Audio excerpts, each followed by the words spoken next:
에이 진짜 야 또? 아씨.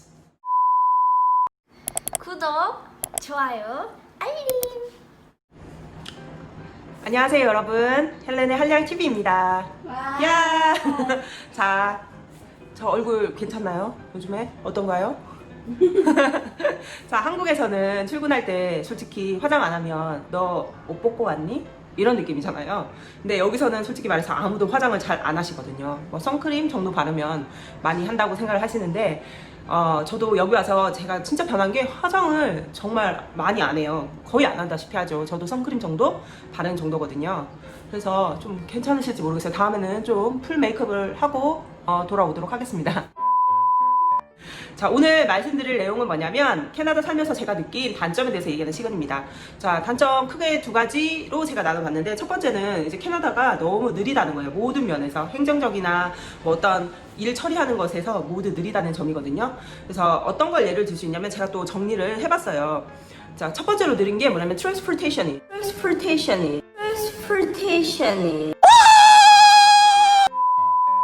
버스 같은 게 굉장히 천천히 가요. 그리고 노선도 굉장히 짧고요. 한 정거장에서 다음 정거장 넘어가는 그 노선이 굉장히 짧아요. 짧고 모든 사람에게 친절하게 해야 되기 때문에 굉장히 천천히 운행이 된다고 할 수 있습니다.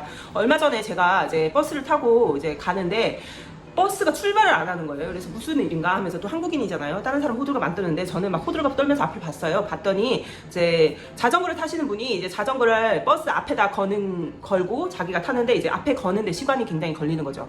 그 걸 때 버스 기사가 같이 내려서 도와줍니다. 천천히 이제 튼튼하게 자기 자전거를 앞에다가 걸고 그다음에 본인이 타는 거죠. 이제 그렇게 되니까 아무래도 버스가 이제 출발하거나 아니면은 이제 도착하는 시간이 굉장히 느려진다는 거고요. 뿐만 아니라 이제 지하철을 토론토에서 타게 되면은 굉장히 고장이 잦아요. 그리고 시스템 오류도 많고요. 어떤 날은 터널에서 깜깜한데 불도 다 꺼져요. 다 움직이지도 않고 이제 딱 쓰는 거예요. 저는 공포감이 밀려오는 거죠. 무슨 일이야? 한 번도 한국에서는 있을 수 없는 일이잖아요. 그래서 무슨 일이야 나 혼자 막 호들갑도 떨고 있는데 보니까 사람들은 이제 당연히 그런 일이 있었다는 듯이 핸드폰 후레쉬를 켭니다. 켜고 자기가 이제 보고 있던 이제 책 같은 걸 읽고요. 느긋하게 이제 운행할 때까지 기다립니다. 그게 한 20분 정도 지속이 됐던 것 같아요. 그런 상태가. 그래도 아무도 불평하지 않고 이제 갈 때까지 기다린다는 거 너무 느리고 그리고 얼마 전에 남편 비자 연장을 제가 온라인으로 신청을 했는데 안 오는 거예요. 얘가 감감무소식인 거예요. 그래서 어떻게 된 건가 또 성질급한 한국인 또 바로 메일을 씁니다. 왜 안 옵니까? 왜 안 줍니까? 비자 기다립니다. 이런 식으로 씁니다. 썼더니 이제 답장도 세워라 내워라 하면서 한 일주일 넘게 있다가 온 것 같아요. 와서 지금 우리가 처리 중이니 기다려라 이런 뿐이더라고요. 그래서 오랜 시간 동안 기다려서 한 6개월 만인가? 그때 비자를 저희가 다시 받았던 기억이 나네요. 자, 이것뿐만 아니라 얼마 전에 저희가 할리팩스로 이사를 왔잖아요. 이사 오고 나서 이제 주 이동을 했기 때문에 자동차 플레이트를 바꿔야 돼요. 바꿔야 돼서 이제 엑세스 노바스코샤로 갔어요. 갔는데 아무래도 코비드 때문에 오랫동안 그 기관에 문을 닫고 있었던지라 우리 보고 이제 밖에서 기다리려면 시간이 많이 걸리니 이름을 올려놓고 가면은 연락을 준다고 하더라고요.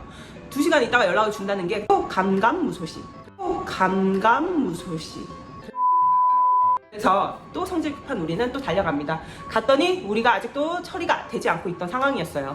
그래서 우리가 명단에 올려놓지 말고 우리 그냥 줄 서서 들어가겠다 얘기를 하고 거의 1시간 넘게 줄을 선 다음에 들어가서 업무를 봤던 적이 있던 거. No, not to, I mean, if you want to do it today, you would have to basically, we would have to basically text you. You can wait in your car if you want to do that instead. But this is the line, what I'm doing today is taking down appointments for people who want to come in the future.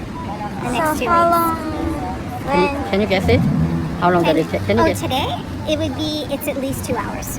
2 hours. 그리고 와이파이도 굉장히 느려요. 학교에 와이파이나 인터넷이 공짜로 물론 되죠. 물론 되는데 한국과 같이 완전 굉장히 빠른 속도로 진행되는 것이 아니라 천천히 와이파이가 돼요. 그래서 진짜 한국에서 이제 살았던 사람으로서 정말 이거는 견딜 수도 없는 그런 일들이 잘 일어나고 있어요. 성질 급한 사람은 화병 걸려서 죽을 수도 있다는 점. 미리 생각해 두셔야 될 것 같고요. 자, 이거랑 연장선에 있는 내용인데 여기는 제도가 되게 아날로그적인 제도예요. 아날로그가 보면 디지털의 반대말이잖아요. 처음에 와서 문화 충격 뭐냐면 아파트를 들어가려고 하는데 번호키가 아니에요.